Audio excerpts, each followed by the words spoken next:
we greet una, welcome una to Real News Channel. Una know say na ogbonge update na we dey come sama una for this our channel. Abeg, if na the first time una dey waka jam this our channel, make una follow us, make una like our page, and make una help us dey share our videos so that those wey never see am go see am. Una do well. Oya na make we quickly enter the matter wey we carry come for una. E don burst o. Portable don provoke Babati o unto say dem no gree pay am well. My people, no be small provocation o. Portable no wan hear at all. According to wetin he talk, he say im post Babati wella upon all the insults wey dem dey insult am during campaign that time. Say he continue to dey post Babati picture everywhere. They even dey sing. He sing so many songs sef to take hype am. Say but now they no pay am the way we take pay others. Say yesterday pay 10m. Say they no pay am like that. Say they don cheating. No be small thing. They all dey vex, dey provoke. No be small. Anyway, people make I play una the video. Make una watch. Make una hear wetin Portable talk o. People, they don't read me.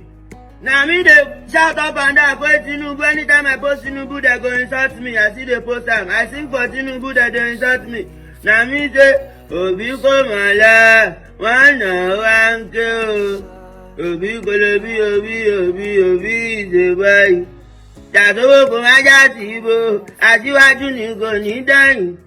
Ajiwaju ni president. They insult me as I got the song online. I just think I quote Tinubu. Ẹja ló ní bú. They no post you, baba mi.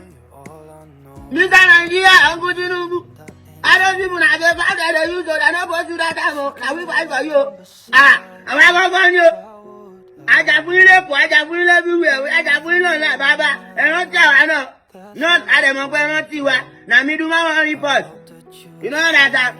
They say when I pay 10 million. Now me they shout up and down for Tinubu. Anytime I post Tinubu, they go insult me. I see they post them. I sing for Tinubu, they insult me.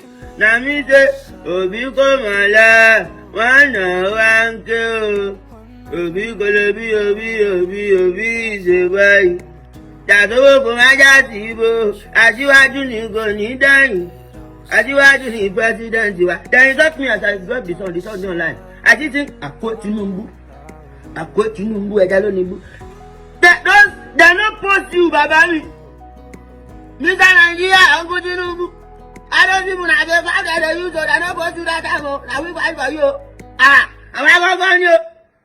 Ajafun everywhere. Ajafun like baba. Not now. Not at the moment. Now me do my own report. You know that. They say when I pay.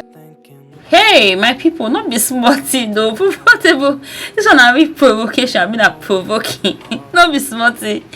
Anyway, my people, put a drop on a comment. Una share this video for us. Una do well. See you in our next video.